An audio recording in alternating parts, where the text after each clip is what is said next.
Tardes, doctor, Sí, sí, doctor. sí. Ah, sí, buenas tardes, tienes razón. Perfecto, perfecto. Entonces, en un minuto comenzamos.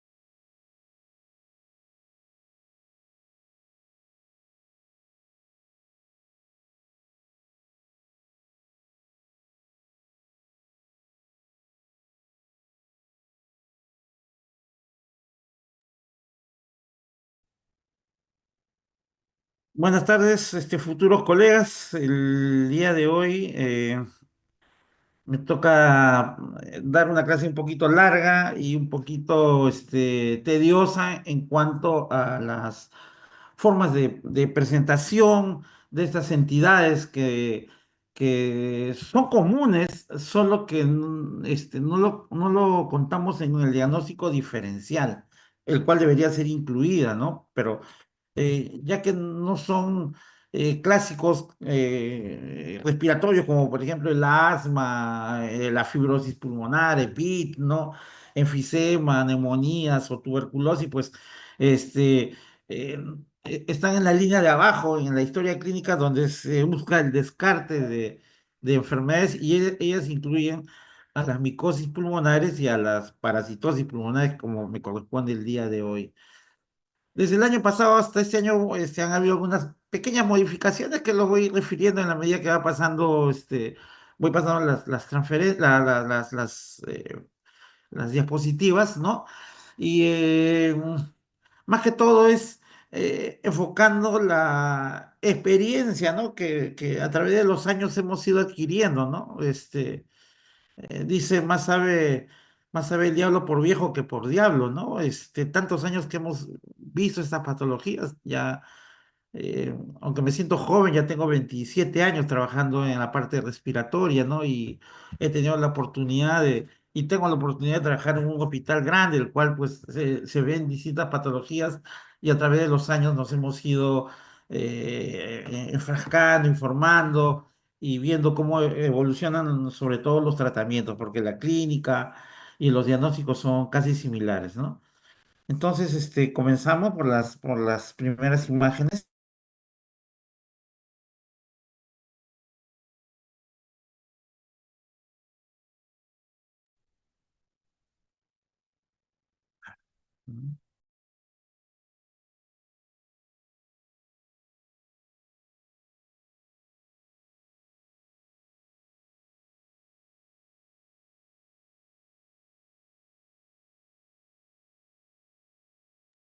A ver, se me ha un poco, se me ha paralizado las imágenes. Ahorita voy a revisarlo, un momentito.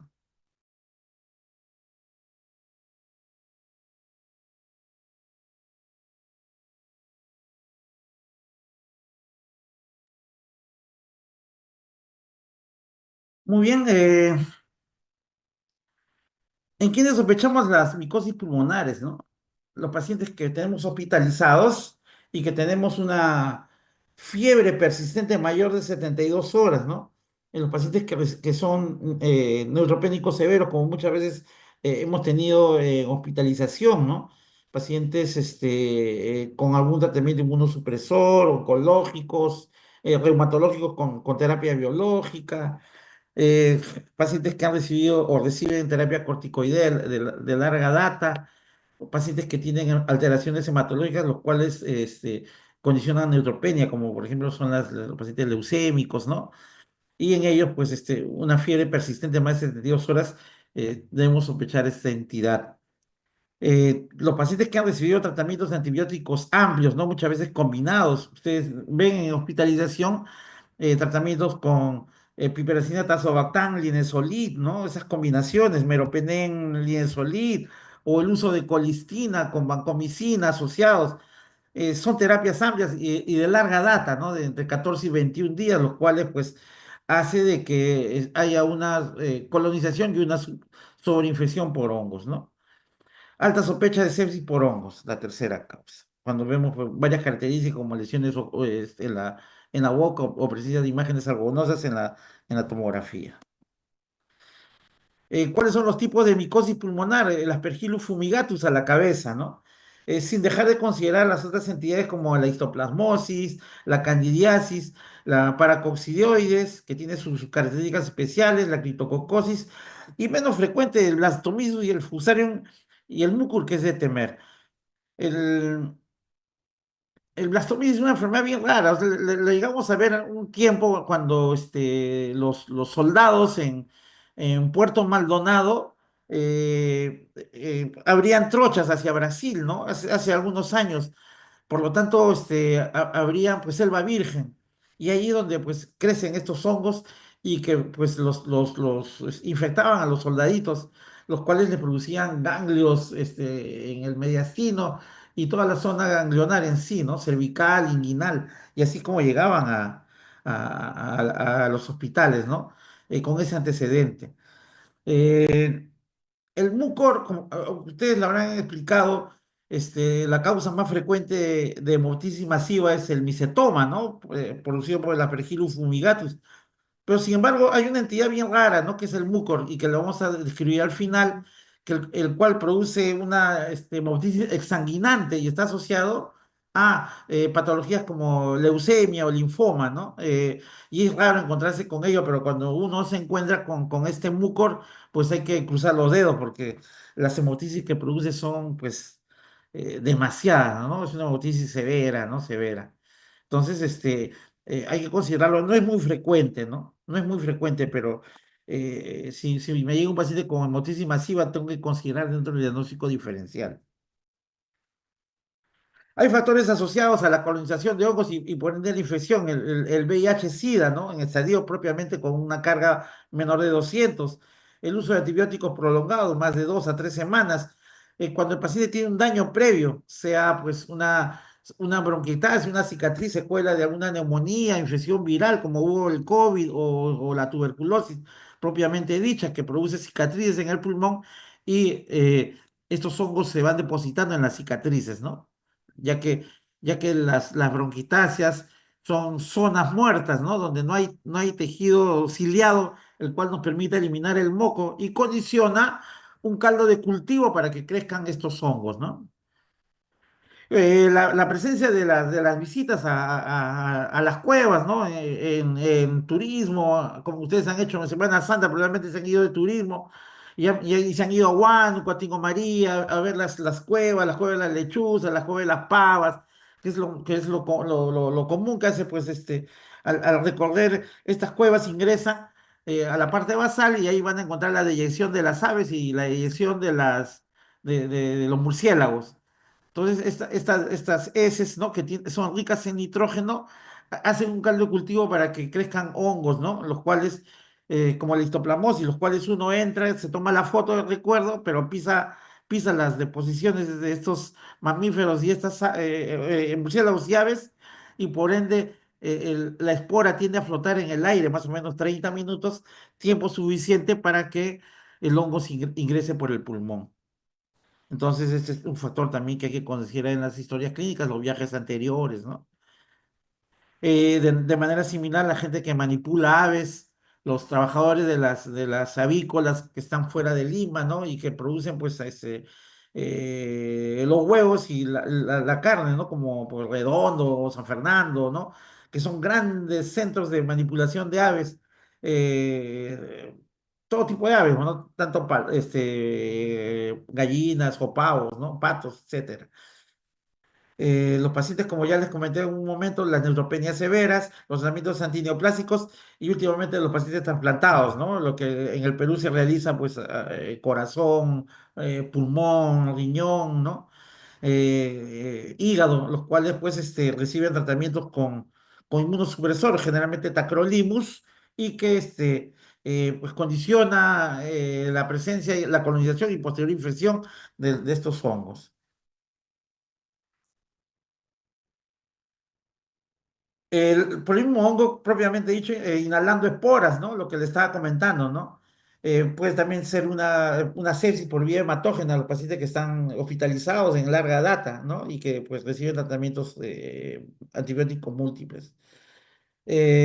Por la respuesta propia inflamatoria en algunas entidades como las micosis pulmonares seculares en la paracoccidioides, que pues produce una retracción, ¿no? Puede producir un fibrotórax o una pericarditis constrictiva. Los antígenos de hipersensibilidad, como vamos a ver en un momento, la aspergilosis broncopulmonar alérgica, ¿no? Que es que es la micosis que se asemeja mucho al asma, ¿no? Y que está también dentro del diagnóstico diferencial. Muy bien, estas son las generalidades en cuanto a las infecciones por hongos, ¿no? Y vamos a comenzar con el primer hongo, que es muy frecuente, que no es no es tomado en cuenta, pero sí hay que pensar en los pacientes que tienen un CD4 menos de 200, ¿no? El alto riesgo de contraer estas infecciones. Estos, como le digo a los alumnos, estos hongos los tenemos en la cavidad oral, ¿no? Pero cuando la inmunidad disminuye, colonizan y producen neumonías, ¿no? Que es la neumocistosis. Eh, Inicialmente fue catalogado como un protozoo, pero era difícil mantenerlo, o sea, identificarlo como tal. Eh, Hubo una discusión respecto a si esto podía ser una bacteria, un hongo, pero no crecía en los cultivos, por lo tanto se hacía muy difícil poder identificarlo. Recién en el año 88 pues, fue clasificado como hongo, ¿no? Y su característica es que tiene afinidad hacia el pulmón. Eh, en el ser humano es patógeno, causa enfermedad, no se puede cultivar y las infecciones no confieren inmunidad. Eso quiere decir de que cuando tengo una nemocistosis por Nemocystis yerobechi, nosotros recibe el tratamiento clásico de cotrimoxazol, que es la sulfa, 21 días, y eso no le confiere inmunidad, porque si es un paciente, por ejemplo, que tenga una neoplasia o un VIH, en el cual su conteo, su CD4 sea menor de 200, nuevamente puede volver a infectar y nuevamente puede volver a hacer una neumonía. Nuestro problema va a ser el grado de resistencia que pueda tener a la sulfa cuando los tratamientos son crónicos, más no de la infección, o sea, se puede volver a infectar. Muchos servicios de infectología, ¿no? En los pacientes con VIH dan terapias profilácticas con cotrimoxazol en dosis mínima para evitar el crecimiento saprofítico de la cavidad oral. La enfermedad, la teoría de la infección es cuando la enfermedad ya hay una inmunosupresión y tiende a expandirse, ¿no? O sea, pasa a la zona de la laringe, recordando que la zona posterior a la laringe, donde está la tráquea, debe ser una zona estéril, ¿no? Todo lo que está por fuera de la laringe está contaminado porque es la cavidad oral, la faringe, ¿no? Que comunica pues hacia el aparato digestivo, pero pasando la cuerda vocal, la tráquea y los bronquios deben ser estériles. La transmisión es de persona a persona por vía respiratoria, todos somos contagiantes por ende, ya que está en el ambiente, mas no hacemos la enfermedad. Las personas no infectadas pueden ser portadores asintomáticos de la neumocistosis, ¿no? Y pues casi el 95% presentan un CD4 menos de 200, ¿no? Estos son algunos datos que he sacado de microbiología y también de parasitología, como vamos a ver a continuación, cómo el ciclo biológico de la neumocistosis, eh, cómo se va haciendo, en la medida que va creciendo, se va haciendo patógeno, ¿no? Eh, Tiene su característica de este hongo es que pues es un patógeno alveolar, ¿no? No invade el huevo, lo tiene ahí, ¿no? Las formas vegetativas, como hemos visto hace un momento, pues entran hacia el alveolo y altera la gradiente alveolar arterial y reduce la capacidad de difusión, como si fuese pues una infección viral, ¿no? Algo así, ¿no? Como veíamos en las personas que hacían neumonía por COVID, ¿no? Que era más o menos la misma, la misma estructura, la misma forma de hacer la sintomatología. De tal manera que el paciente, su primera manifestación es la disnea, ya que la difusión está disminuida, ¿no? Bueno, esto es un poquito más de lo mismo, ¿no? La respuesta inmune, ¿no? Que es la interacción entre el CD4 y los linfocitos T, los macrófagos alveolares y los neutrófilos.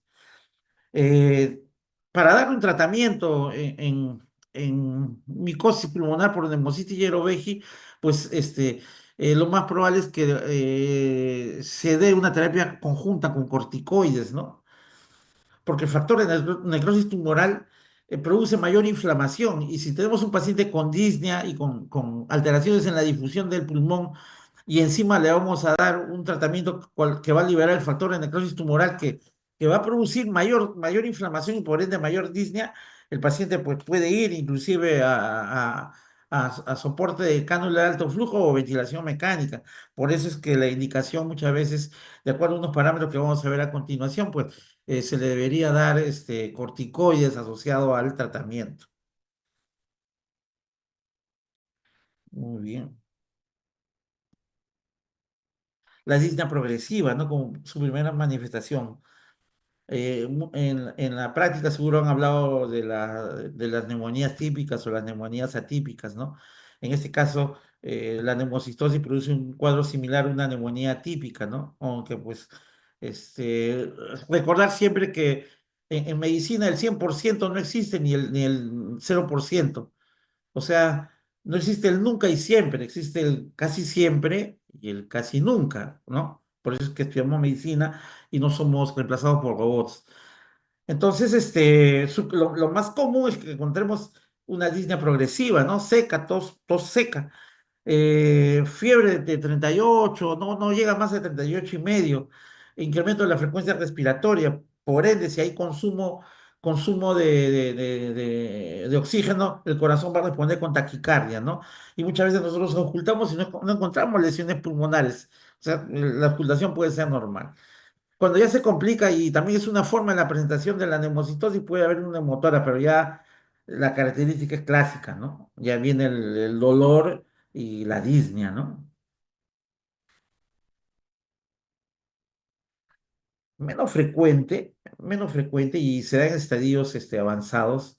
Puede haber cuadros que comprometan los órganos de la res, ¿no? Son los pacientes que no toman profilaxis para neumocistosis o cuando ya está en el estadio SIDA, ¿no? De la enfermedad. Pentamidina en aerosol, les soy sincero, no lo hemos visto, no lo hemos tratado, no lo hemos utilizado. Nosotros siempre trabajamos con sulfamethoxazol trimethoprim, que es el medicamento de elección para estas neumonías por hongos. Hay dos grupos que hay que considerar, y esto pues muchas veces viene en las preguntas del examen, ¿no? Porque lo vamos a ver en la práctica y vamos a ver sus características. Es diferente tener una neumocistosis por VIH, que es lo más común, que una neumocistosis sin VIH, que son los pacientes oncológicos, inmunosuprimidos o que usan terapia inmunosupresora, ¿no? Ahí hay que tener dos cosas muy importantes. El número de microorganismos o sea, es aumentado en el VIH. Por lo tanto, cuando un paciente con VIH se le hace una broncofiloscopía con lavado bronquial alveolar, vamos a encontrar, o sea, nosotros pedimos un estudio, un rastreo de las tinciones para ver la neumocistosis y nos sale positivo. A diferencia de los pacientes que no son VIH, en los cuales pues el número de microorganismos es disminuido y por tanto cuando le hacemos el VAL, el lavado bronquial alveolar, nos puede salir negativo, ¿no? Hay una mayor reacción en cuanto a la presencia de neumocistosis en pacientes no VIH con respecto a los VIH. Por ende, el cuadro es más severo en los no VIH y la supervivencia posterior a una neumocitosis es baja en cuanto a los pacientes no VIH, ¿no? Que la mayor complicación de mortalidad está entre 30 y 60%, a diferencia de los VIH que nos toleran mejor el tratamiento y su tasa de mortalidad es de 10 al 20% en la medida que no sospechemos y no hagamos un diagnóstico a tiempo. Porque nos ha pasado muchas veces los pacientes, y lo tengo que comentar así, ¿no? Muchos ¿no? pacientes homosexuales, ¿no? Niegan su homosexualidad, ¿no? Y a pesar de que tenemos en ese momento el cuadro característico de una neumonía con tos seca, disnea, febrícula, y sospechamos esa entidad, hay que darle tratamiento inmediato. Y pues si no tenemos la confirmación, pues nosotros nos desviamos y damos tratamiento de acuerdo al manual de neumología, ¿no? O sea, nosotros debemos dar el tratamiento una vez diagnosticado que hay una condensación y pues damos, de acuerdo a la calificación, el tratamiento adecuado. Pero no está en la calificación de neumonía, no está el cotrimoxazol, sulfametazol, trimestoprim, ¿no? No está en el grupo, sino son en neumonías especiales. Por lo tanto, perdemos tiempo, ¿no? Y aquí es cuestión de ganar tiempo para poder dar un tratamiento oportuno bajo la sospecha de esta entidad, ¿no? Y eso nos ha pasado, ¿no? Muchas veces, ¿no? Inclusive en algunos casos nos ha ido mal, ¿no? Y tengo, pues, múltiples experiencias. Nos pasaríamos más de 2 horas la clase pues, que se va a hacer un poco más larga y eso, pues, no, más o menos quiero que me entiendan esa idea. La característica de la neumonía por VIH por neumocistosis es que el paciente progresa su disnea, ¿no? Va incrementándose paulatinamente. A diferencia del paciente que está hospitalizado, por ejemplo, con una leucemia y que de un momento a otro ¡pum!, comienza a agitarse, ¿no? Y a veces el médico tratante, que son los hematólogos, piensan que es una tromboembolia, ¿no? Y no es así. Pues encontramos la neumocistosis en estas entidades y damos el tratamiento oportuno antes que siga transcurriendo los días y no demos el tratamiento que realmente requiere, ¿no? La clásica imagen es de los infiltrados bilaterales periliares intersticiales difusos, ¿no? Que tienden a ser en la radiografía a partir del hilio hacia las bases, ¿no? Son bilaterales, son simétricos. Formas bien raras de presentación. Realmente la neumocitosis tiene 8 formas radiológicas de presentación. Son la presencia de nódulos solitarios o nódulos múltiples que a veces aparentan granulomas o pueden ser neoplasias, ¿no? Pero no son tan agudas, o sea, la disnea es muy aguda. Neumatoceles o neumotoras, también como una infección por estafilococo que puede producir neumatoceles, ¿no? O un neumotoras por una perforación, bulas o algo que haya presentado previamente. Pero pues se presenta como neumotora y la disnea es un poco más abrupta, pero sí va con dolor, ¿no? Bien raro, bien raro. eh, Poquísimos casos la presencia de derrame pleural, pero la presencia de ganglios sí hay sobre todo en el sistema RES y el RES que incluye pues el mediastino, ¿no? Pero derrames plurales muy poco hemos encontrado. De todas maneras está descrito dentro de las imágenes que se pueden esperar. Lo común es el patrón intersticial difuso, ¿no? Como vemos en la tomografía. Así encontramos el paciente con hemocistosis, ¿no? Y rara vez, pues, la presencia de neumatoceles, ¿no? Que también está descrito y que también la hemos visto. Esos neumatoceles se rompen y producen un neumotórax y ahí es donde, pues, el paciente llega a la emergencia. Una herida que progresa y se precipita, ¿no? Aquí también hay otras formas de presentación, ¿no? Son neumotoras que, pues, bordean todo que es la imagen negrita que está periférica al pulmón, ¿no? Que es la que precipita la disnea en estos pacientes, ¿no? Con el infiltrado vivasal homogéneo, ¿no? Que parece un edema agudo de pulmón. Pero son jóvenes, ¿no? O sea, pues esa es la diferencia. Son pacientes jóvenes. Es raro encontrar ya un paciente adulto con estas características, pero los hay, no digo que no los haya, ¿no? Hemos encontrado en distintos tipos de edades, en distintos tipos de profesiones, hemos encontrado colegas, hasta sacerdotes hemos encontrado. Entonces, esto no distingue, pues, condición social ni ocupación. El paciente va a tener una hipoxemia, ¿no? Nosotros aplicamos nuestra gradiente de acuerdo a la ley de Hasselbalch, ¿no? O sea, sacamos una muestra de AGA y pues vemos el PCO2 y el P2 y hacemos nuestra gradiente. Si está muy alta y con un paciente que está realmente agitado, que está eliminando CO2, produciendo una alcalosis respiratoria, hay que considerarlo, ¿no? El LDH es un marcador que refleja el grado de la injuria, ¿no? No es específico de la neumocitosis, pero sí nos sirve para ver la factibilidad de dar corticoide o no. La verdad, le soy sincero, yo siempre le doy corticoide, no me las juego a pesar de que tenga el LDH bajo, porque puede subir en el transcurso de los días. Yo sí le doy el corticoide. La capacidad de difusión es anormal. Esto es una descripción ya de la enfermedad propiamente dicha, ¿no? No le voy a hacer un test de difusión a un paciente que está con franca insuficiencia, pero sí se le puede hacer posteriormente.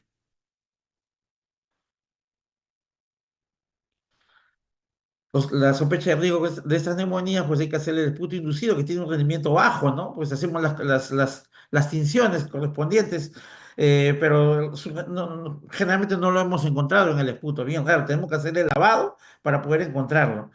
Y ese, pues, el VAL, nuestro gol estándar para la búsqueda y encontrar frecuentemente el Leumocytis jirovecii en pacientes con VIH inmunosuprimidos con un CD4 menor de 200. Bien raro, sí, hemos llegado pues en pocas oportunidades a hacer una biopsia de pulmón cuando no tenemos un diagnóstico definido. Está dentro del protocolo, ¿no? De diagnóstico y manejo, ¿no? Y es así como hacen el extendido y nos dan la respuesta, patología, ¿no? Usan la coloración YEMSA y, no, y lo vamos a ver de esos colores medio moraditos, ¿no? Son las formas en las cuales pueden ser teñidos y pueden ser encontrados en el lavado bronquial alveolar, ¿no? Que es el que se recluta y se envía inmediatamente al laboratorio. PCR se recomienda solo en pacientes en los cuales pues, probablemente no vamos a encontrar el Yerovec, neumonitis Yerovec. Entonces, son pacientes que se habla con el personal diciéndole de que es un paciente no VIH y que la posibilidad de encontrar positividad es baja, entonces usamos el PCR, ¿no? Eh, Muy inespecífico el beta-glicano para, para el estudio diagnóstico de la neumocistosis, ¿no? No es inespecífico, tiene una especificidad de 86%, por lo tanto, tiende a tener otros diagnósticos diferenciales. ¿Cuáles son los factores de riesgo? Y no digo que sí, sí han fallecido muchos pacientes con neumocistosis. El grado de compromiso pulmonar que hemos tenido, infiltrados extensos, ¿no? El edema intersticial, los años, ¿no? No respeta edad, ¿no? Aunque lo más común es encontrar en pacientes jóvenes, pues hemos encontrado en pacientes ancianos, ¿no? Hemos encontrado. Eh, la secuela, los episodios subsiguientes a la neumocitosis, qué tantas cicatrices en el pulmón nos van a dejar, la presencia de la hemoglobina baja, la presión arterial de oxígeno baja, ¿no? Y si, pues, si es un paciente con VIH, el sarcoma propiamente dicho, ya que aparece cuando hay una carga, cuando hay un CD4 menos de 200, ¿no? Y una carga viral alta, pues no, va a complicar más el problema pulmonar. Como ya les comentaba, la tasa de mortalidad es del 10 al 20% y en los inmunosuprimidos del 30 a 60%, ¿no? Y este es el tratamiento de elección, el trimethoprim sulfamethoxazol, 4 a 5 miligramos por kilo endovenoso. Lo usamos 3 veces al día, ¿no? Vía endovenosa. El problema hay que tener bastante cuidado porque el efecto secundario es la gastritis, por lo tanto hay que ir con omeprazol endovenoso, ¿no? Para evitar eso. Eh, Se puede producir exantemas que son manejables con antihistamínicos. La hepatitis medicamentosa que sí complica el cuadro de la neumocitosis y hay que ir por terapias alternativas. No tenemos pentamina aerosol, podemos usar clindamicina, por ejemplo, pero pues es, es, eh, es menos intenso y más tóxico. Vacuna no tenemos. Casi todos nos han ido bien, ¿no? Con el sulfametrazol y simetropin, es la verdad. Muy pocos. Los problemas que hemos tenido con la sulfa es hepatitis, que sí es un problema. Los exantemas lo manejamos con antihistamínicos y la gastritis lo manejamos con bloqueadores de los canales de protones del estómago, ¿no? Omeprazol, es omeprazol endovenoso, que pues protegen pues la mucosa gástrica del tratamiento. Cuando damos el corticoide hay que darlo en pacientes con un PO2 menor de 70, que es común, con una gradiente alveolar mayor de 35, ¿no? Y es así como se da de acuerdo a esta dosificación. 40 miligramos 2 veces al día, o sea, 80 miligramos día durante 5 días y vamos desescalando. Después 40 miligramos cada 24 horas por 5 días más y a partir del día 11 20 miligramos hasta el día 21, ¿no? Ese es el tratamiento que nosotros damos con la sulfa, ¿no? Con que es el sulfametrazol trimestoprim. Muy bien, esa es una entidad lo encontramos con bastante frecuencia. Hay que hacer el diagnóstico diferencial, hay que hacer una buena historia clínica, hay que tomar datos del paciente, ¿no? El paciente siempre va a esconder datos, entonces hay que verlos de manera indirecta. Tuvimos un odontólogo, por ejemplo, que fue nuestro paciente, ¿no? Y que llegó por una neumonía, y el odontólogo, pues, era un catedrático conocido de una universidad, y por ende, él entró por neumonía y cuando se le hace la historia clínica, él negaba su homosexualidad. Y ya que era una neumonía, nosotros iniciamos una terapia, pues recuerdo que dimos meropenem banco, me acuerdo, porque una neumonía extensa. Y el paciente no mejoraba, ¿no? El paciente entra en ventilación mecánica, a pesar del tratamiento que le estuvimos dando. Entonces, cuando el médico residente pide información, ampliar la historia, eh, pidió todos los medicamentos que el doctor tomaba, ¿no? En casa y nos trajo los retrovirales, ¿no? O sea, dentro del paquete estaban los retrovirales. Por ende, pues el paciente era un paciente con VIH que estaba recibiendo los retrovirales y probablemente por vergüenza, ¿no? No lo quiso referir porque, como ustedes saben, a veces la historia, a pesar de ser un documento médico legal y personal, pues nunca falta curiosos que quieran ver, ¿no?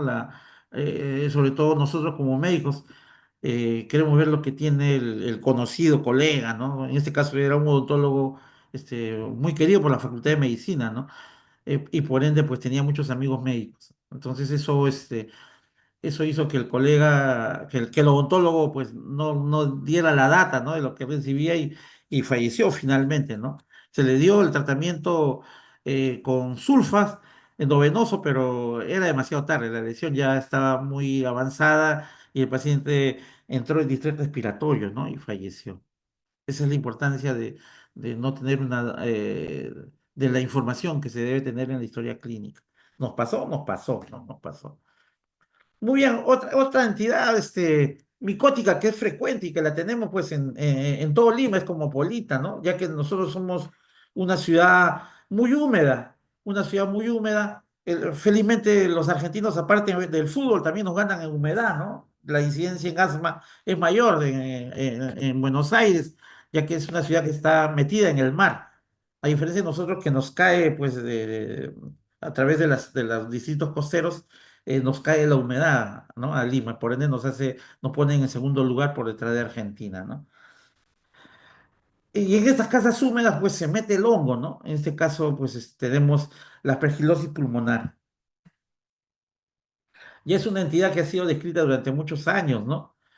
Eh, y su característica es la forma, ¿no? Que tiene de bastón, con una cabeza en punta, que parece cuando ustedes van a misa los domingos y se confiesan sus pecados, el sacerdote pasa y les echa el agua bendita que tiene con un bastón. Ese bastón que usan los curas le llaman, se llama aspergillum, ¿no? De ahí viene el nombre de aspergillum para este hongo, ¿no? Que es similar al bastón que tienen los sacerdotes. Muy bien. Si van a misa los domingos, lo van a ver y van a decir, ah, esto es. Es un hongo filamentoso y alino de distribución universal, ¿no? Y ocasionalmente aparece en forma de brotes hospitalarios en obras de remodelación, lo que les comento, ¿no? La humedad es el problema. La más frecuente es la Aspergillus fumigatus, casi el 95%, aunque hay que considerar las otras formas de presentación, que también las encontramos, pero son como rarezas, ¿no? Hemos encontrado Flavius niger, Terrus y Lentulus no he encontrado, pero está descrito y pues lo agregamos como tal. Pueden presentarse, a pesar de que los pacientes están inmunocomprometidos, formas invasivas de enfermedad. Hay presentes de formas saprofitas y formas alérgicas, como vamos a ver a continuación. ¿Cuáles son sus clasificaciones, ¿no? ¿Qué producen? La pergilosis crónica puede producir cavitaciones que semejan a la tuberculosis y a veces nosotros damos tratamiento para la tuberculosis, sin embargo, pues el paciente no mejora. Comenzamos a pensar que está haciendo resistencia, pero no mejora, sino que es un hongo, ¿no? Entonces hay que considerarlo porque cavita y produce edema pericavitario. Por ende, pues eh, eh, sí, obviamente que si tengo un BK positivo me olvido de eso, pero si tengo un BK negativo y está la cavidad, hay que pensar en esa posibilidad. Forma de presentación fibrosante cuando ya ha sido tratado y el pulmón se comienza a retraer, ¿no? Ese es un problema también de la pergilosis. Las necrotizantes son los inmunosuprimidos, pacientes que hacen la aspergilosis crónica cavitaria invasiva, ¿no? Son peligrosísimos. Puede vivir saprofíticamente y produce manifestaciones en el oído o sinusitis crónica. Muchas veces eh, entran los otorrinos a operar sinusitis y encuentran esas pergilus que es de color, parece excremento, es de color marrón. Y pues curetean los cornetes pues y sacan ese hongo, ¿no? Y es un aspergillus. Y en el pulmón crecen en las cicatrices previas, ¿no? En las bronquiectasias crecen y se van acumulando como pelotitas, produciendo el aspergiloma, que es la causa principal de mortisis masiva en el Perú. Así como produce esta forma, también produce una forma alérgica, ¿no? Que es la que semeja al asma bronquial, que es la pergilosis broncopulmonar alérgica. Que la diferencia, hay que buscarle las bronquitasias centrales, ¿no? Si nosotros ubicamos las bronquitasias centrales en un paciente asmático, entonces pensamos en la posibilidad de la pergilosis broncopulmonar alérgica. Y vamos a ver el hemograma, que vamos a encontrar eosinófilos elevados, ¿no? Esa es su característica. Produce reacción de hipersensibilidad, es considerado como un paciente asmático mal controlado. Nosotros usamos la cadena del GINA, ¿no? De 2025 para el manejo de asma y utilizamos pues inhaladores y a pesar de hacerle caso a la cadena del GINA y vemos que el paciente persiste con el broncoespasmo, hay que pensar en esta posibilidad, ¿no? Se le maneja como un asma, entre comillas, mal controlado. La tos es productiva y se pega a la mucosa bronquial, ¿no? De tal manera que dibuja muchas veces eh, por ejemplo, los cartílagos traqueales, ¿no? Entonces salen como el borrador que usaban ustedes en el colegio, así como pedazos de esputo muy denso, ¿no? Y que modela la figura del bronquio. Entonces, así muchas veces los elimina, ¿no? Y la tomografía con las bronquitales centrales nos ayudan bastante para el diagnóstico. El paciente tiene una historia, entre comillas, de asma, hay infiltrados pulmonares con la presencia de eosinofilia tanto en el esputo como en sangre, ¿no? Y pues menos frecuente la reacción de hipersensibilidad cutánea, porque no tenemos al antígeno de aspergillus. Tenemos exámenes serológicos actualmente, ¿no? Que vamos a ver a continuación. Criterios menores, las precipitinas antiaspergillus en suero, la inmunoglobulina E aumentada, que es muy inespecífico, los tapones de moco que dibujan los bronquios, como les he comentado hace un momento en la expectoración, y el aislamiento en secreción nasal o oral, ¿no? Donde están ahí como colonizantes, ¿no? Esta es una aspergillosis broncopulmonar alérgica, donde ven la presencia de las bronquitas centrales, ¿no? Con el clásico signo el anillo de sello, ¿no? Que es la forma quística de presentación de estas bronquitales centrales, ¿no? Se llama anillo de sello porque se parece al anillo de los romanos que utilizaban cuando se llevan sus edictos, ¿no? Que era pues un círculo con una colita hacia abajo. Ese es el anillo de sello. Hay formas de presentación invasiva, ¿no? Tenemos que tener la confirmación histopatológica, ¿no? Con resultado positivo del esputo. En este caso, la aspergillus sí se puede cultivar, a diferencia del anterior que no. El grado de riesgo, la presencia de signos radiológicos, ¿no? Las imágenes cavitadas, ¿no? O los infiltrados intersticiales, como les comentaba con la bronquitasis. Aquí sí utilizamos el galactomanano, ¿no? Que es una sustancia que se libera cuando las cifras se comienzan a dividir y puede ser dosado en sangre y por ende, pues nos ayudan al diagnóstico. A diferencia del beta-glucano, que es un gasto de dinero, porque solo nos va a decir que hay un hongo, pero no nos identifica cuál es, ¿no? Porque solo nos va a dar la lectura de la pared del hongo. Y entonces tenemos que entrar en el diagnóstico diferencial de todos los hongos que nosotros conocemos, ¿no? Tenemos características como el signo del halo, ¿no? En este caso, o una imagen confluente con este árbol en brote, o imágenes cavitadas, ¿no? Que es que es la cavidad con contenido dentro, ¿no? Entonces son formas de presentación radiológicas. Muchas veces, cuando son invasivas, pues presentan múltiples cavidades, ¿no? Que parece una tuberculosis y pues como tal, hacemos la sospecha diagnóstica. Por eso, como les comenté al inicio, entran en el diagnóstico diferencial de lesiones como tuberculosis. El estándar de estudio es el lavado bronquial alveolar, ¿no? Si no, puede hacerse una VIP o una aspiración transtorácica percutánea con aguja. ¿No? Si eso es negativo y hay una sospecha y diagnóstico de manejo, van a la toracoscopía, ¿no? Hemos tenido algunas aspergilosis broncopulmonares alérgicas en los cuales hemos tenido que ir a la biopsia y nos da pues un recuento de eosinófilos y encontramos los hongos allí. Los cultivos en sangre son de sensibilidad limitada, poco el 20%, generalmente no los encontramos. Pero cuando hacemos la biopsia por toracoscopía, vemos esta imagen a continuación, los conidios y la presencia de los eosinófilos alrededor, ¿no? Y es así como hacemos el diagnóstico. Sí hemos tenido aspergilosis broncopulmonar alérgica. Muchas veces los encontramos ahí en el consultorio pidiendo citas adicionales porque son cuadros que entre comillas son asmas que a pesar de usar sus corticoides, pues no, los corticoides inhalados y orales no mejoran el tratamiento. Hablamos de asmáticos severos el nivel 4, ¿no? Según Gina, en la pirámide del tratamiento. Tiene un 96% de especificidad el galactomanano, por eso sí lo usamos, ¿no? Hay que saber utilizarlo. En el determinado momento cuando sospechamos de esta entidad. Hay relaciones a los inhibidores de la beta-lactamasa, como el tazobactam y el clavulanato, ¿no? La presencia de blastomicosis o histoplasmosis disminuye su especificidad, llega hasta el 60%. Poco específico el 1-beta-glicano, como les comentaba.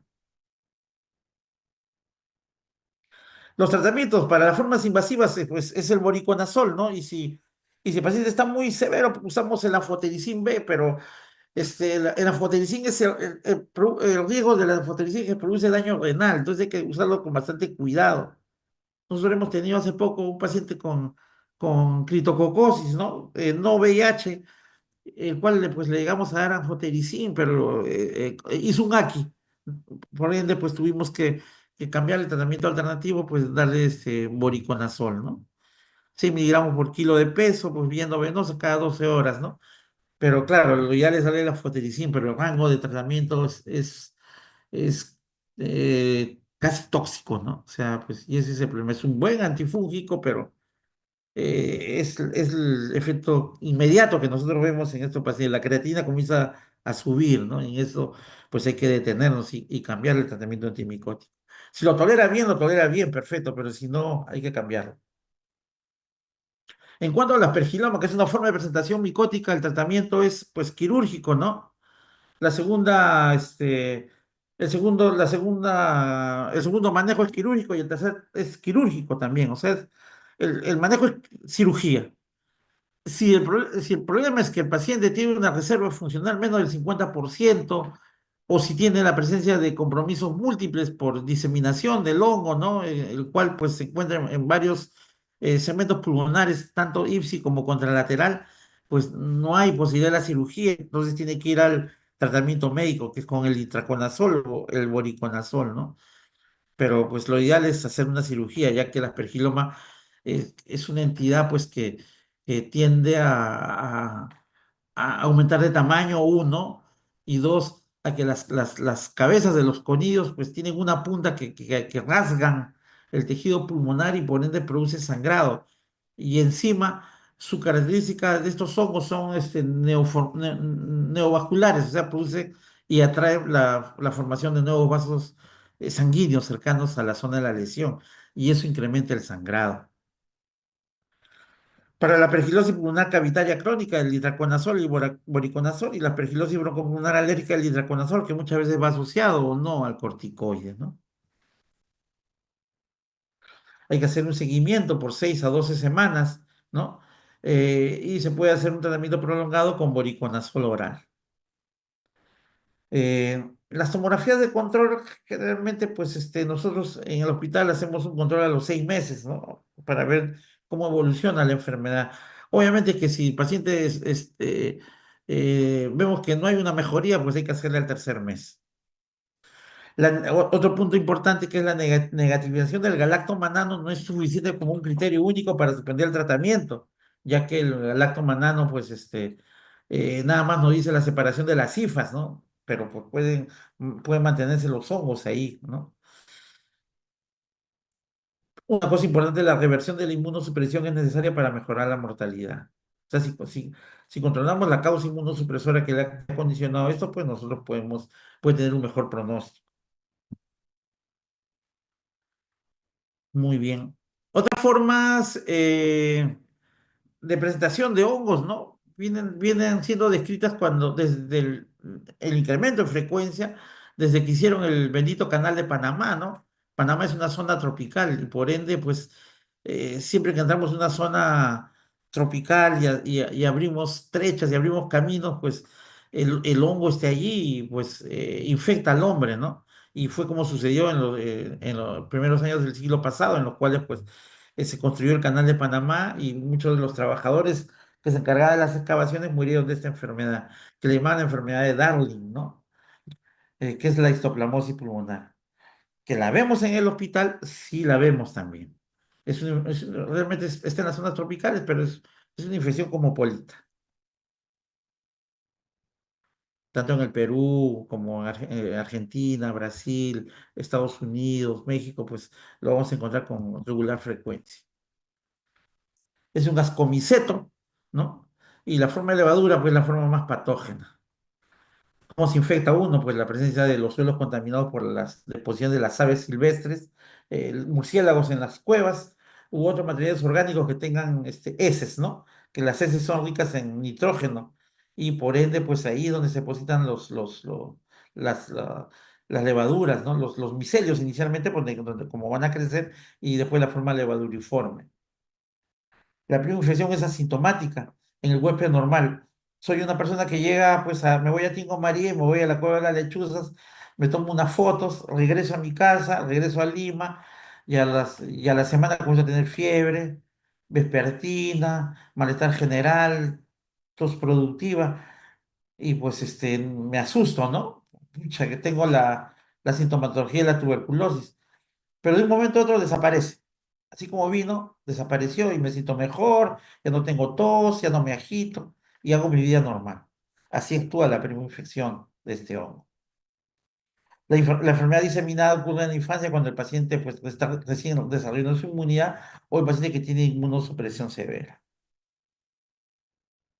Las formas agresivas son las formas de las levaduras, que cuando uno, como les dije al comienzo, uno pisa la dirección de los murciélagos o de las aves silvestres y el hongo tiende a flotar durante 30 minutos en el aire, en el ambiente. Y después de los 30 minutos, por la densidad de la pared del hongo, que tiene mayor densidad que el aire, pues flota, ¿no? Y por ende uno llega, pone su naricita, la aspira y pues se aspiran las levaduras. Entonces, ese es su mecanismo de transmisión, ¿no? Esa es pues la imagen que ya le hemos hablado, como el hombre lo aspira. Hay formas agudas que va a depender de la cantidad de hongo aspirado, ¿no? Puede producir un cuadro gripal o puede llevar a una franca insuficiencia respiratoria. La radiografía de tórax nos va a decir que hay una neumonitis, que es un compromiso del intersticio del pulmón. Y las formas crónicas son los pacientes sintomáticos respiratorios, pero ya son de larga data. En la radiografía vamos a encontrar cavitaciones y tejido fibrótico en los lóbulos superiores, en los ápices. La forma diseminada progresiva, pues son en los pacientes que tienen inmunosupresión y que pues lleva a una falla multiorgánica sistémica, ¿no? Menos frecuente, hemos encontrado la milia, más encontramos el distrés respiratorio en estos pacientes. A veces se confunden, ¿no? Porque dicen miliar, pero realmente es un distrés respiratorio, ¿no? No es la milia que nosotros conocemos de la tuberculosis y del carcinoma broncopulmonar, no, perdón, del carcinoma bronquiolo alveolar, ¿no? Que son las formas que sí producen, pues, cuadros típicos miliares.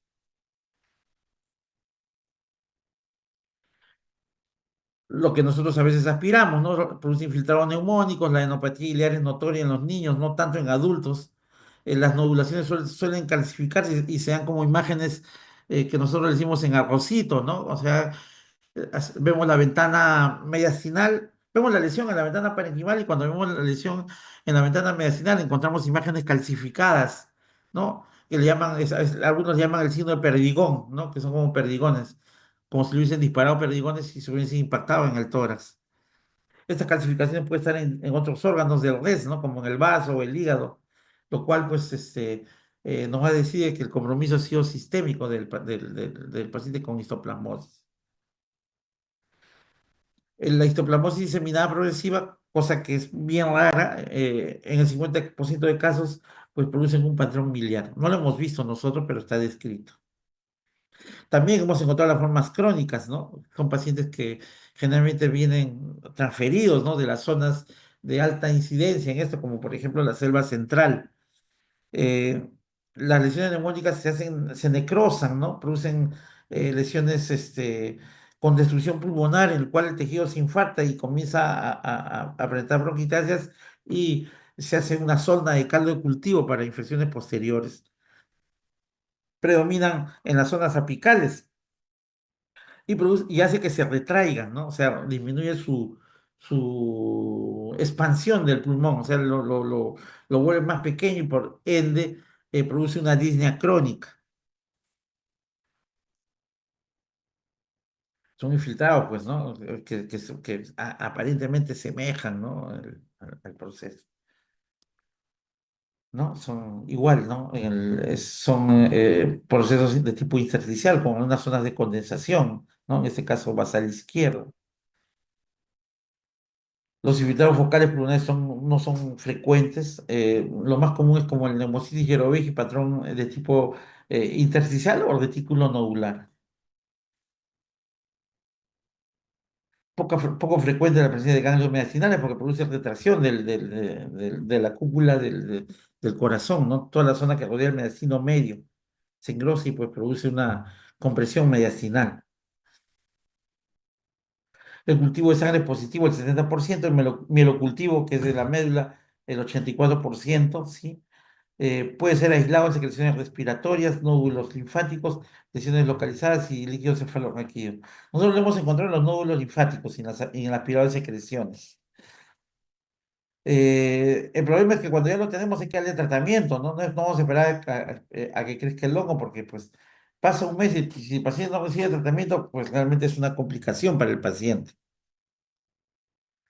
Los diagnósticos diferenciales, pues son la propia de la neumonía, de la aspergilosis que hemos visto anteriormente, la blastomicosis por el compromiso mediastinal, los tumores carcinoides, los linfomas, la colitis ulcerativa, los neumocitosis que hemos visto hace un momento, los sarcoidosis también por compromiso central, el micoplasma y clamidia por las imágenes intersticiales, la tuberculosis por las cavitaciones y pues muchas veces también se confunde como una neoplasia, sobre todo como un carcinoma epidermoide que tiende a ser hipersecresor y produce descamación, formando una pseudocavidad, ¿no?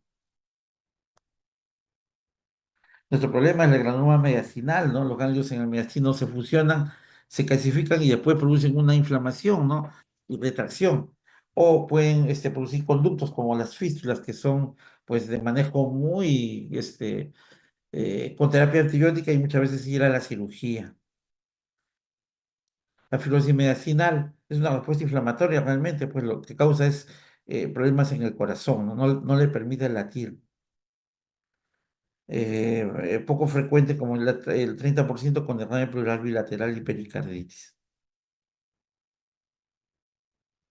De preferencia nosotros en este caso igual usamos la anfotericin B, ¿no? Y evaluamos si es que no le produce un AQI, ¿no? Una insuficiencia respiratoria aguda. La terapia endovenosa inicial puede continuarse hasta que el paciente baje la temperatura o que pues la ingesta bioral sea la más adecuada, ¿no? Entonces se le suspende inmediatamente, pero sí la tenemos, ¿ah? Podemos llegar a darle pues 200 miligramos de itraconazol, ¿no? Tenemos presentaciones de 100 y de 400, 2 veces al día. Se compra una pastilla de 100, cada 12 o de 400 la parte de la mitad. La duración es durante un año y o sea, el cese del tratamiento se da cuando el paciente está estable sin una exacerbación en los 6 últimos meses o si tiene un CD4 mayor de 150. Si es menor, hay que reiniciar tratamiento. Muy bien. Como es una clase larga, he tratado de dar la experiencia larga, ya hemos cumplido casi la hora. Vamos a tratar de ya de terminar la primera parte, que son todos los cuadros micóticos, y en la segunda parte trataremos de la parte de parasitosis, ¿no? Ok. Hasta ahí todo bien, ¿no? Se me escucha claro, ¿cierto? Sí, ¿Sí? doctor, sí se le escucha. Perfecto. Perfecto. Bueno, este no es un viaje a Disneylandia, este es la persona precisa es la cabeza del ratón Mickey, ¿no? Pero si ustedes recuerdan, pues sus cursos de microbiología van a encontrar una entidad similar, ¿no? Que es la paracoccidioides pulmonar, es la famosa cabeza del ratón Mickey, y es su mecanismo de reproducción, ¿no? De la gemación, por eso es que se ven así estas imágenes. El paracoccidioides brasileño lo tenemos en el Perú, sobre todo en la zona de la selva central. Y su característica es que va asociada a la tuberculosis, no se olviden. Cuando nosotros encontramos paracoccidioides hay que buscarle el BK, y el BK y le va a salir positivo. La fuente de suelo húmedo y caliente, zonas tropicales, subtropicales, son de crecimiento lento, demoran años y sus lesiones pues aparentemente son crónicas que van progresando, ¿no? Uno piensa que el pulmón se va retrayendo por la fibrosis cicatriciales que producen algunas entidades como las neumonías bacterianas, por ejemplo, ¿no? Y un momento de otro, ¡pum!, se reactiva. Ahora, es más frecuente en hombres, es decir, por la presencia del estradiol, ¿no? El estradiol, pues, inhibe el crecimiento de estos hongos y por ende, pues, es poco frecuente que las mujeres produzcan esta enfermedad. Compromete pulmón, piel, las mucosas y ganglios, ¿no? Afecta el sistema retículo endotelial eh, y en el adulto puede producir manifestaciones locales, como vamos a ver en un momento, y diseminación, ¿no? Las formas locales, pues, destruye la mucosa orofaringea, ¿no? Es la famosa boca de tapir, ¿no? Que nos enseñaban en la parte clínica, ¿no? Por la destrucción de toda la mucosa, pues, en la parte anterior. Y yo recuerdo, pues, cuando llevaba estos cursos hace unos años, veíamos pacientes, ¿no? Con estas características en los cuales los dientes se le caían solos, ¿no? O sea, el paciente agarraba su diente y se lo sacaba, o sea, era esas características. ¿Por qué? Porque la costumbre en la zona era pues agarrar las pajitas, las pajitas de las plantitas y limpiarse la boca, los dientes con las pajitas, y esas pajitas muchas veces estaban con hongos, ¿no? Y por ende afectaba la mucosa. Y como afectaba la mucosa producía una estomatitis y por ende pues la destrucción del todo el paladar para dar la forma de la nariz del tapir, ¿no? De forma crónica puede producir úlceras profundas de bordes netos con fondo sucio y granulomatoso. ¿Lo hemos visto? Lo hemos visto. Úlceras mucosas en boca, nariz, intestinos. Obviamente, si hay una lesión en toda la mucosa, la dilución es difícil y la voz le va a cambiar. El paciente va a presentar disfonía y probablemente una disfonía de larga data. Presencia de compromiso cervical y submaxilar con fístulas, ¿no? Cervistulis. La tos productiva con secreción purulenta, ¿no? Y tos dolorosa. Cuadros febriles a repetición, muchas veces de curso vespertino, que confunde con la tuberculosis, pero generalmente, como le digo, van asociados. Y un síndrome de úlceras intestinales, ¿no? Que pueden, desde el aparato digestivo hasta los intestinos, pueden producir algunas complicaciones que pueden llevar a la cirugía, ¿no?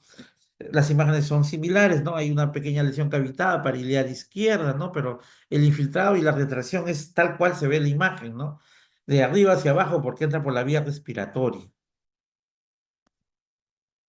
El tratamiento es itraconazol, 200 miligramos cada 12 horas por 6 meses. Si el paciente está muy tóxico, está con franca infección, damos anfotericin viendo venosa hasta que la creatinina no se eleve. Porque si se eleva, pues nuevamente volvemos al itraconazol oral y mantenemos el tratamiento durante 6 meses y hacemos seguimiento de control, ¿no?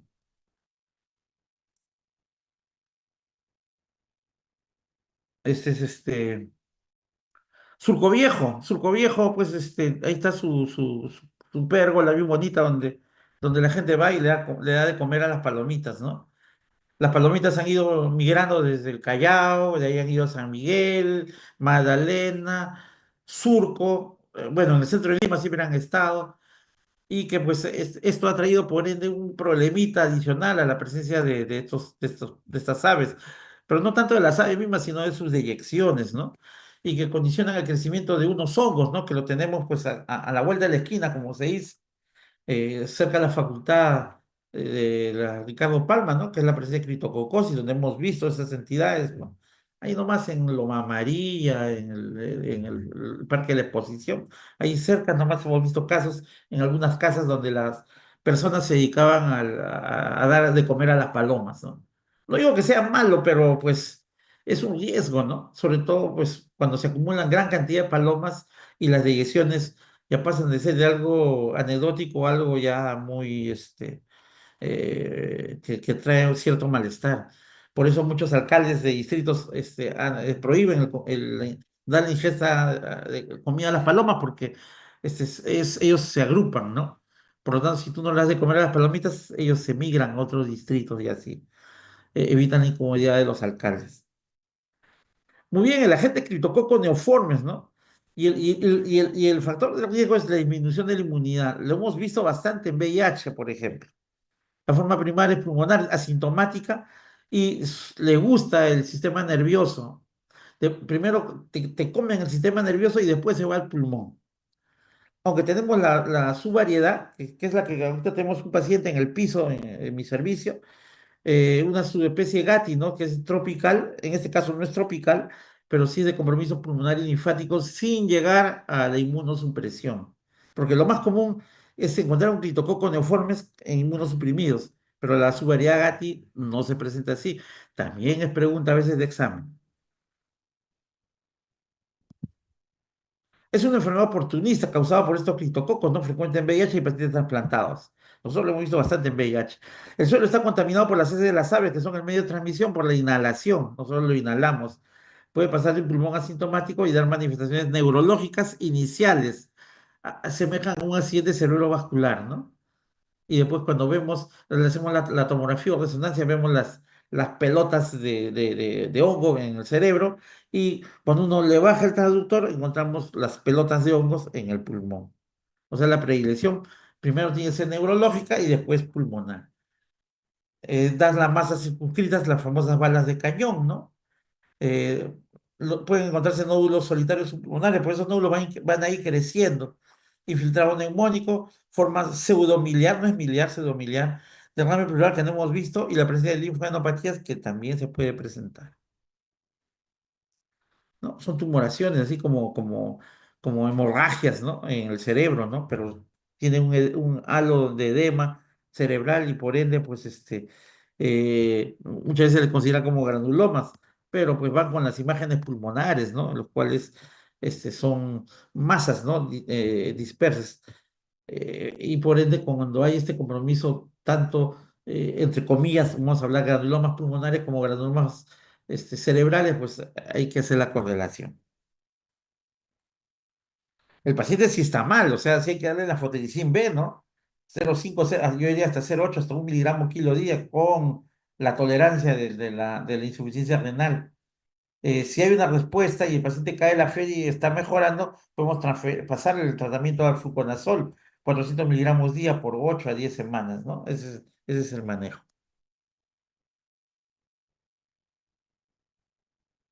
Eso lo vemos en pacientes que están mucho tiempo en hospitalización.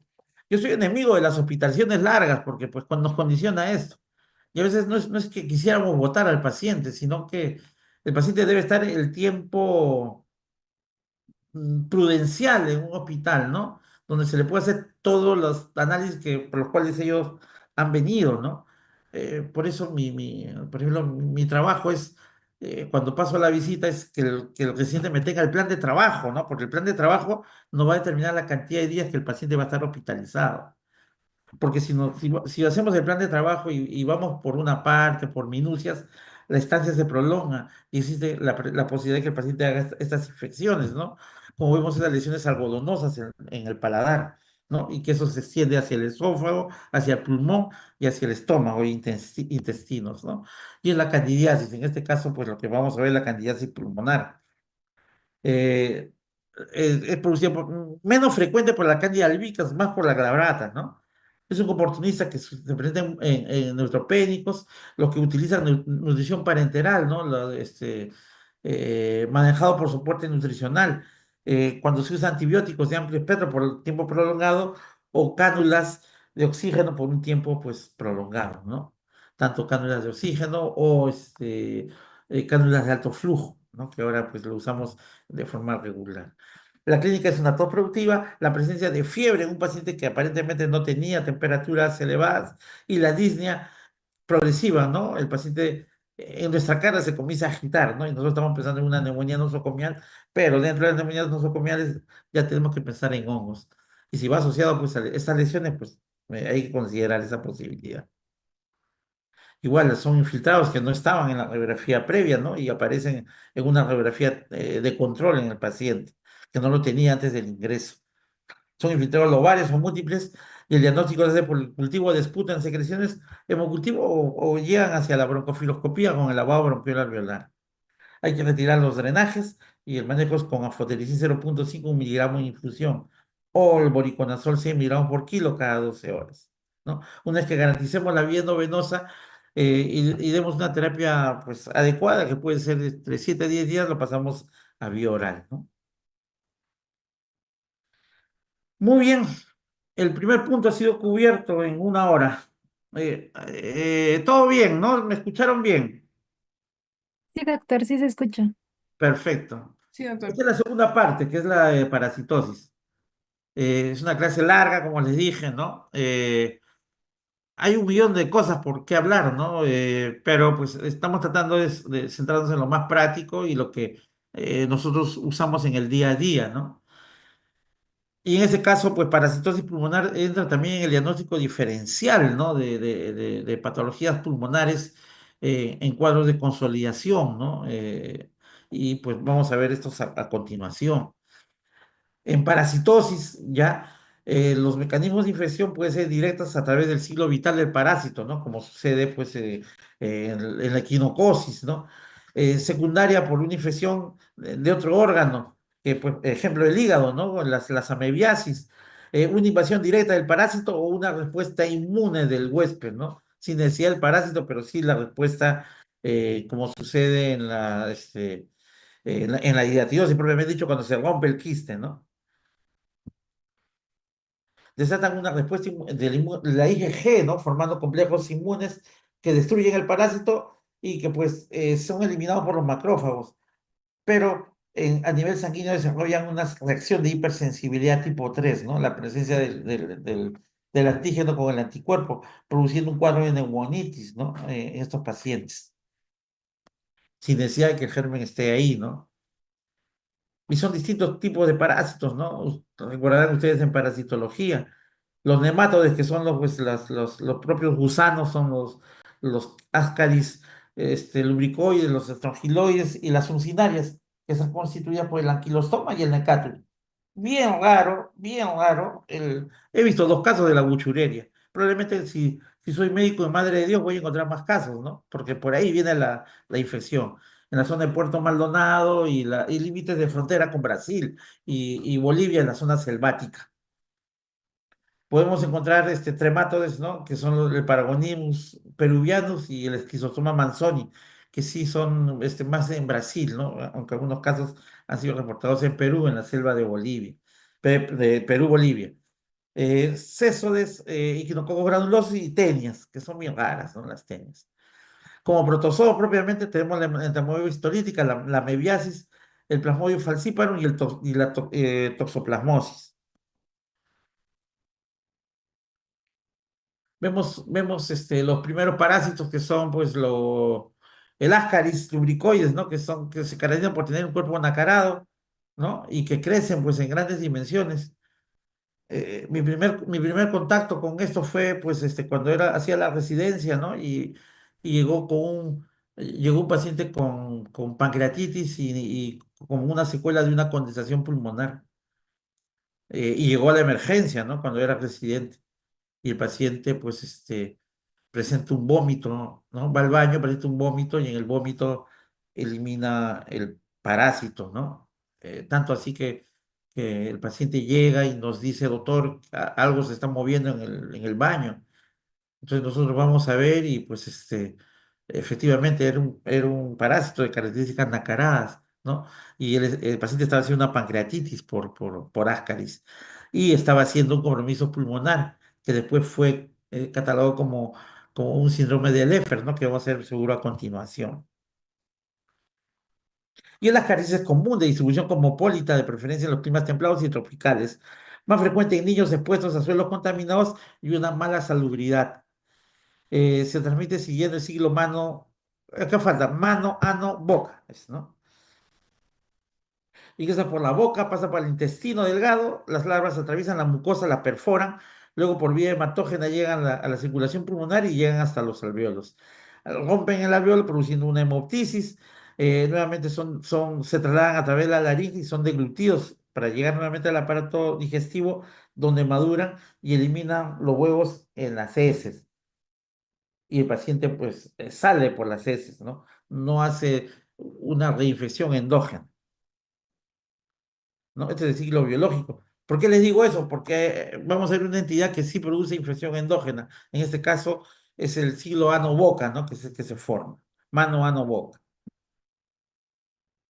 Y a veces no lo sospechamos. ¿Y quiénes son? Pues son los niños a veces que en los nidos, en los preescolares, juegan con la plastilina o se intercambian la plastilina y la tiene la plastilina ahí, ahí, ahí.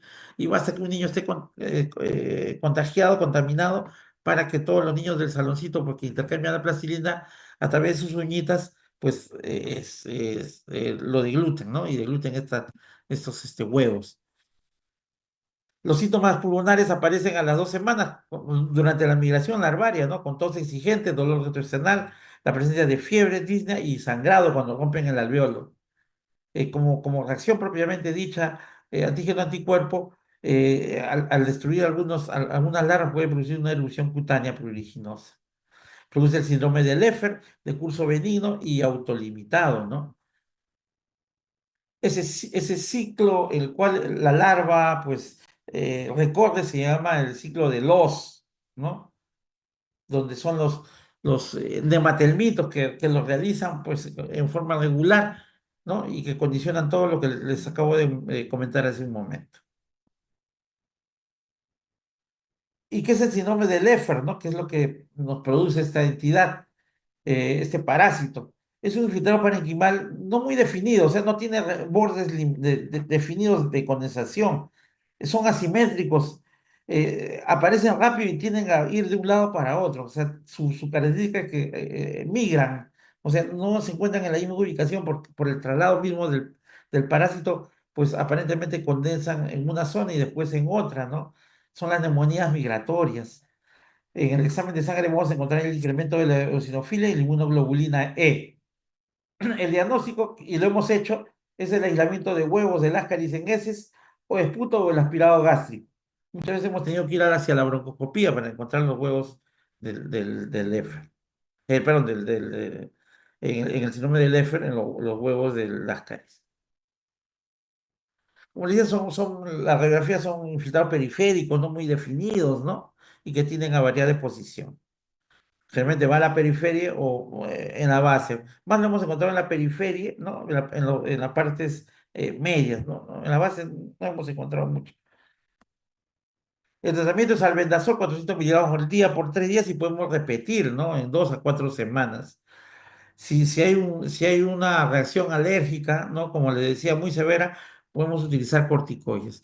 Como segunda alternativa, mebendazol 500 miligramos también por 3 días y un control entre 2 a 4 semanas para la posibilidad de repetir el tratamiento.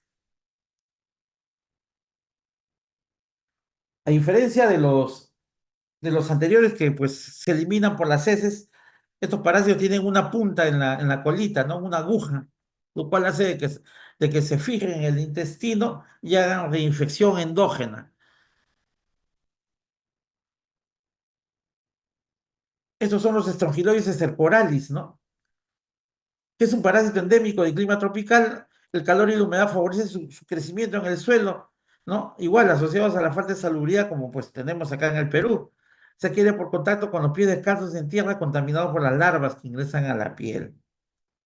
Las larvas penetran a través de la piel sana, llegando hacia los capilares pulmonares, rompen el árbol bronquial, producen hemoptisis y nuevamente son deglutidas. O sea, hace el mismo ciclo, pero a diferencia del anterior es de que tratan de fijarse, ¿no?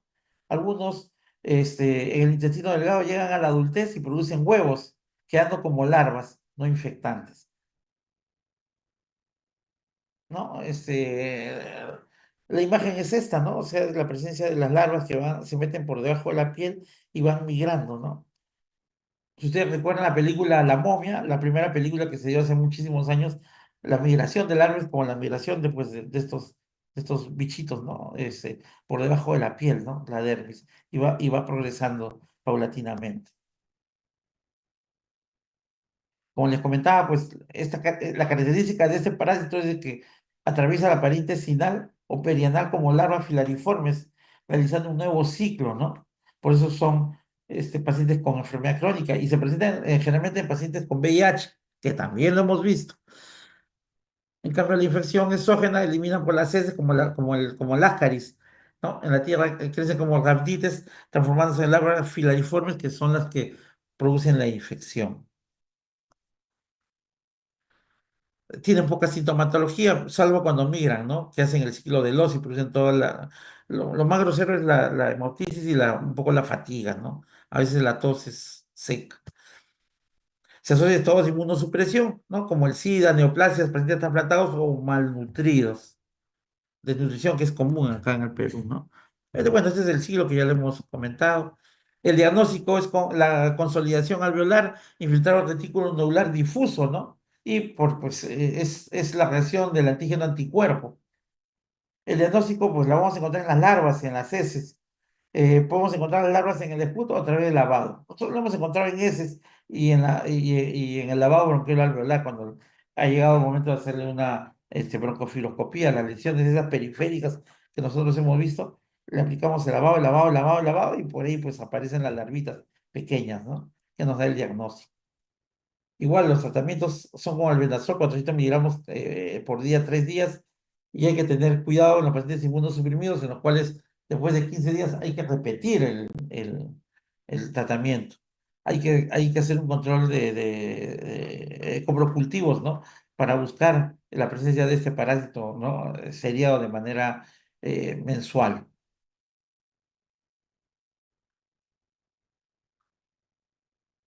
Este grupo de parásitos, pues tiene su característica, le gusta morder, son mordelones, ¿no? Ese es el problema a diferencia de los anteriores. El Ascaris producía el ciclo de Loss, el síndrome de Leffer, el estrongiloide pues producía la infección endógena, pero este parásito pues le gusta morder y por lo tanto le gusta hacer sangrar a los pacientes, ¿no? Y esa es su característica, como son los dos tipos que se presentan tanto en Europa como en América. En Europa, pues, es el anquilostoma duodenal y en América es el Necator americano, que es el que nosotros vemos en las uncinarias. E igual, de manera el hombre se infecta al contacto con piel en la tierra contaminada con las heces con las larvitas, que es lo que nosotros hemos visto, por ejemplo, en las zonas mineras, en las zonas de altura. Lo hemos visto, lo he visto directamente. Al penetrar en la piel produce dermatitis y una irritación local, llegan a la circulación, de ahí a los capilares pulmonares y hacen todo el ciclo de los, ¿no? Que ustedes ya saben, ¿no? En la microscopía electrónica, pues vamos a ver la boca del parásito, ¿no? Que es caracterizado como los dientes que parecen los dientes de un tiburón, que es el que muerde la mucosa y le hace sangrar, ¿no? Esa es su característica. En los niños le produce anemia, o sea, el niño va a estar anémico por la pérdida sanguínea. Es similar al ascar y produce el ciclo de los, al morder la mucosa intestinal le producen gran sangrado y anemia hipocrómica, más hipoproteinemia, similar al estrongiloides, ¿no? Su signo, pues son los niños que tienen anemia por la penetración cutánea, por la piel de los dedos, migra y van mordiendo, mordiendo, mordiendo. Podemos encontrar sangre oculta en heces, porque pues es en las vellosidades intestinales donde pues también le gusta ingresar mordiendo. Hay pérdida de proteínas, malnutrición, eosinofilia marcada y el síndrome de Leffler, de las que son las neumonías migratorias, ¿no? Así le llaman. Igual, ¿no? Sobre el F, tratamiento de albendazol 3 días o mebendazol por 3 días y un control en 2 a 4 semanas en las cuales podemos repetir el tratamiento, ¿no? Se ven así los infiltraditos, es un niño, ¿no? Con un infiltrado subdérmico. Muy bien, hay también parásitos en la zona de la selva central que tienen una característica, ¿no? Eh, Dicen que el director que hizo Ridley Scott, creo que fue el de la película Alien, pues vio un Paragonibus westermani y vio el huevo, ¿no? Y así es como imita el huevo del alien que se inmortalizó en esta saga de películas, ¿no? Viendo este parásito, pero en este caso fue el westermani, ¿no? Nosotros tenemos el Paragonibus peruviano. Entonces, como se van a recordar ustedes en microbiología, la característica del huevo del paragonismo es como la característica del huevo del alien de la película. Entonces, esa es la fijación que tienen que tener recordando este parásito. Es endémico en la zona del Perú, ¿no? En la zona de San Pablo, Cajamarca, donde les gusta comer el famoso ceviche serrano, que le llaman, que es el cangrejo contaminado. El hombre lo ingiere al ingerir estos cangrejos crudos, ¿no? Y es la forma larvaria donde pues contagia al huésped. Las metacardias penetran en la pared del intestino delgado, peritoneo, diafragma, pleura y les gusta comer el pulmón. Entonces se alojan en el pulmón luego de pasar todas estas zonas desde el intestino, formando una reacción granulomatosa que puede ser una telectasia, una consolidación crónica o la presencia de una cavidad, ¿no? Una caverna. Cuando produce la caverna, lo catalogan de tuberculosis y le dan tratamiento, siendo pues BK negativo, ¿no? Y le dan sus 6 meses de tratamiento y a los 6 meses ven que la cavidad persiste. Entonces es cuando lo refieren, ¿no? O piensan que es un fracaso el tratamiento o qué sé yo. Pero nos lo refieren y nosotros eh, hallamos el diagnóstico finalmente, ¿no? Este, siendo nosotros siendo un hospital de referencia, estamos obligados a hallar el diagnóstico.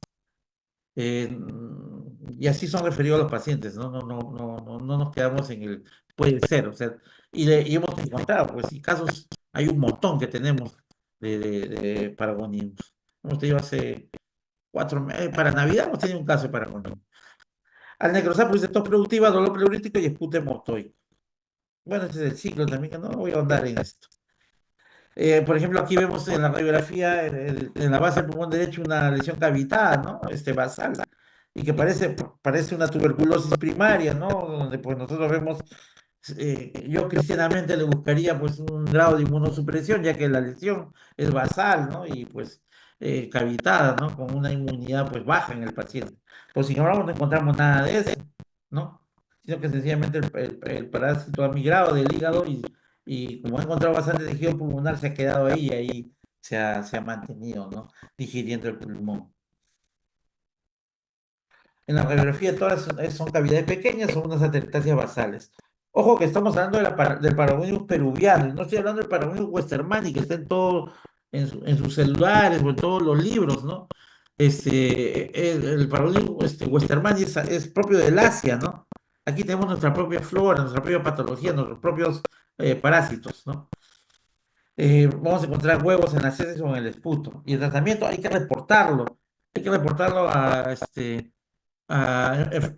los institutos de medicina tropical, ¿no? Que puede ser el Von Humboldt de Cayetano o el Instituto de Medicina Tropical de San Marcos, donde tienen el praziquantel. Hay que hacer una ficha de tratamiento y ellos nos envían todo el tratamiento, ¿no? Que es el praziquantel. O el vitionol de forma interdiaria. Es un parásito del reporte. Muy bien, hay también grandes parásitos que uno a veces se asusta, ¿no? Pero son poco frecuentes, ¿no? La esquizostomía es un parásito, pues, que hay que tener en consideración. Estos se ubican en las zonas, pues, selváticas, ¿no?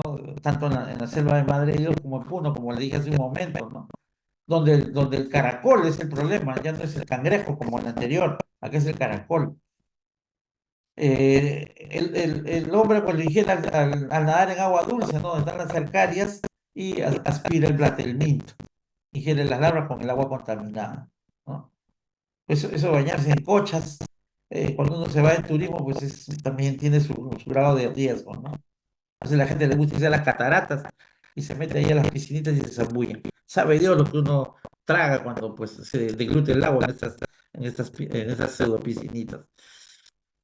El huésped intermedio es el caracol, ¿no? La bionfalaria, que se desarrolla en 3 semanas como una cercaria, maduran, caen al suelo, pues y se meten al agua y infectan al hombre, ¿no? Eh, es poco frecuente, ¿no? Sí lo hemos visto, es muy poco frecuente. Eh, Se le llama también bilharzia, ¿no? Como enfermedad crónica de la zona. La pendan por la piel, tejido subcutáneo, van a los vasos pulmonares, mesentéricos y portales, donde se vuelven adultos, poniendo huevos en el intestino y vejiga, donde migran a través de la circulación venosa. La larva produce fiebre, diarrea, cefalea, presencia de la alteración del res, ¿no? Con ganglios y compromiso del hígado y el vaso. Presencia de eosinófilos es una de sus características, que la eosinofilia es bien alta, ¿no? Es bien marcada. Los huevos del esquizostoma van a estar en las heces o como afecta a vejiga, podemos encontrarlos en orina. Podemos hacer el diagnóstico a través de ELISA, Western blot o inmunofluorescencia indirecta. Igual es una enfermedad de reporte, ya que es poco frecuente y el tratamiento también es placer.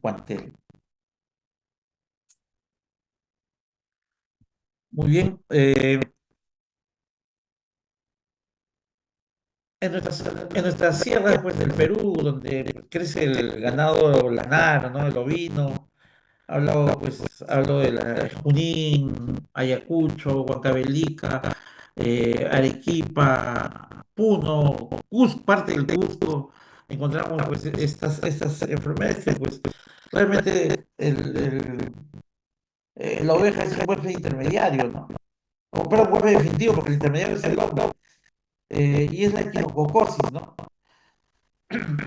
El hombre es un huésped intermediario y el perro carnívoro es el huésped definitivo, ¿no? Igual tampoco no voy a un poco andar en el ciclo, ya que pues ya ustedes lo conocen, ¿no? Pero ¿cómo se infecta? El hombre se infecta al ingerir los huevos, ¿no? El cual se desarrolla en la parte del intestino y le gusta, pues, tiene la predilección por el hígado y por el pulmón. La larva llega a la circulación portal y de ahí en el hígado donde forman los quistes y van creciendo y de ahí migran hacia el pulmón. No van al mediastino, van pegados al mediastino, pero es el pulmón el cual se afecta. El problema es que a veces lo tenemos como pseudotumores, ¿no? Irregulares, pero cuando se rompen, liberan los escólices, ¿no? Y desarrollan una reacción anafiláctica con franqueosidofilia y el paciente presenta una disnea muy súbita, como si fuese una reacción anafiláctica. Y los escólices se van a dispersar a través del pulmón y van a producir pequeños quistes.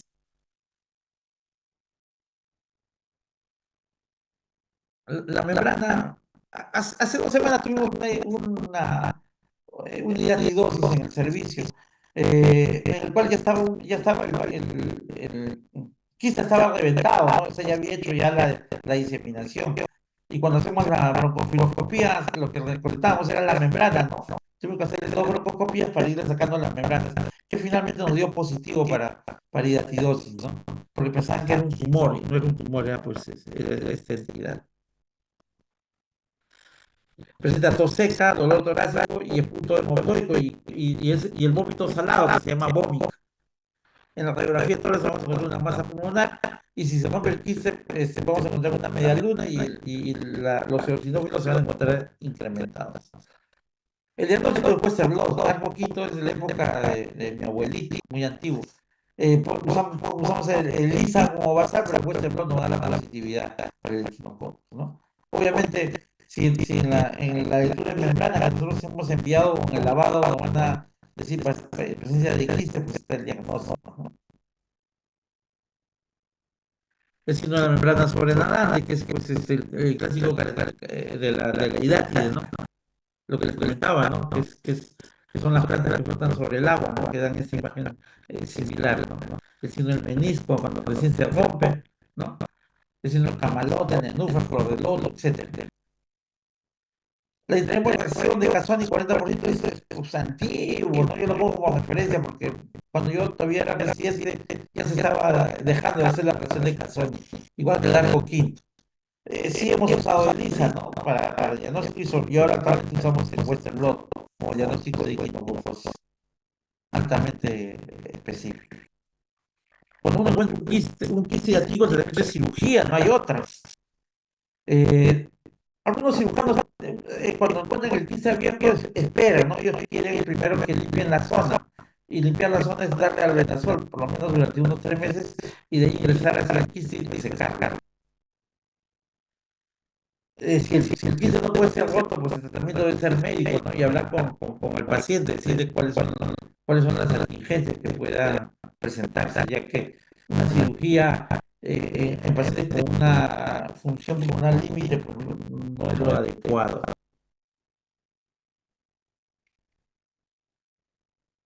Muy bien, ya estamos terminando. Hora y media había calculado, o sea, estamos terminando 4:20 más o menos. Muy bien, vamos a. eh, Eso también lo encontramos cuando nos bañamos en las piscinas, ¿no? Causado por la mebiasis, la mebiasis histolítica, que es de forma difusa. Se produce por ingesta de agua contaminada, con perforación del diafragma, produciendo un absceso hepático, y luego migra al pulmón, produciendo un derrame pleural que cuando uno le mete la aguja, pues sale el líquido achocolatado, ¿no? Así, tal cual, el color del chocolate. Y de ahí se forma un absceso pulmonar, ya que infecta por continuidad, pues, ¿no? Igual no le voy a comentar el ciclo porque va hacia el hígado y el hígado hacia pleura y pulmón.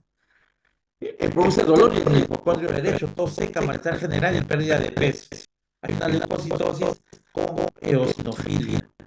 En la radiografía vamos a encontrar una lesión cavitada con nivel no basal, que es la imagen más clásica de la absceso. El diagnóstico definitivo a través de los linfocitos en esputo o aspirado bronquial o a través de la del drenaje, ¿no? Que puede tener cuando si nosotros ponemos un material achocolatado, hay que ponerle el tubo de drenaje, ya no se puede usar trasplante de energía. Y esa muestra es la que se envía, ¿no? A través del tubo de drenaje. ¿No? Estas son más imágenes, ¿no? De esta enfermedad. La meba pues, forma el embriema, ¿no? En la zona lesional. Generalmente en el lado derecho, porque es la continuación del hígado. El tratamiento metronidazol, 750 miligramos cada hora por 10 días. Nitazosanida, pues, está como tratamiento alternativo, pero pues está por ahí, no se usa tanto, con el metronidazol los pacientes se controlan, ¿no? Este es un reporte americano, el cual considera una terapia alternativa. El drenaje percutáneo y luego la cirugía, si es necesario, para limpiar la zona o eliminar el líquido dañado del pulmón, ¿no? Que esto lo apruebo.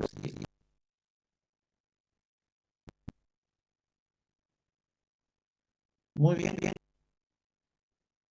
Este es para los estudiantes de medicina que les gusta estudiar gatos, ¿no? También hay que tener bastante cuidado, ¿no? En cuanto a las parasitologías, porque lo hemos visto, lo hemos visto. Y esta es una imagen característica de un estudiante de medicina con su mascota. Toxoplasmosis es una entidad que hay que tener bastante respeto y bastante en cuenta, ¿no? Causada por el programa CONI, producido por la ingesta de oquistas a través de las heces del gato en una carga contaminada. Hay 4 formas de presentación: la forma congénita, la cual produce una diseminación que es posterior a una gestación; la forma ocular, ¿no? Que es la secuela de la anterior, que es una infección congénita, la cual retrae la retina y produce ceguera; la forma adquirida, que es por ingesta de las carnes contaminadas; y la forma diseminada en el paciente inmunosuprimido. Esa es la presencia de una retracción, ¿no? Que es la que produce la toxoplasmosis, ¿no? En la retina, la cual va retrayendo, ¿no? Los vasos retinales, y por ende pues, produce una alteración de la visión, un isquemia y finalmente la ceguera. Se presenta como una neumonía, ¿no? Una patrón testicular basal y a veces imágenes de consolidación. puede estar asociado a presencia de cáncer ciliar, ¿no? Va. Ustedes saben, Feldman es el que da el diagnóstico, ¿no? Y cuando uno le hace el lavado alveolar, y lo hemos hecho, yo lo he hecho y he encontrado, ¿no? La de esos oídos en el lavado alveolar. Cuando no podemos hacer diagnóstico, pues tenemos que ir hasta la cirugía, una toracología mínima, con una pequeña decodificación para saber cuál si es esta toracología está produciendo esta lesión. Cuidado del tratamiento, ¿no? Pirimetamina, ¿no? El problema es que esa es el ácido fólico y puede producir anemia, ¿no? Eh, Hay tratamientos alternativos, como por ejemplo en la gestante, ¿no? Donde la pirimetamina puede ser, producir una teratogenicidad, entonces podemos usar la espiracicina y pues dar una mayor dosis. En VIH las terapias son combinadas, ¿no? No solo la pirimetamina, ¿no? Sino la fluorescida y el ácido fosfolínico, ¿no? Eh, Pocas veces usamos la pirimetamina, pero está ahí, ¿no? Como una terapia alterna. Muy bien, creo que llegó al tiempo, bueno, me faltaron 3 minutos. Esa es la clase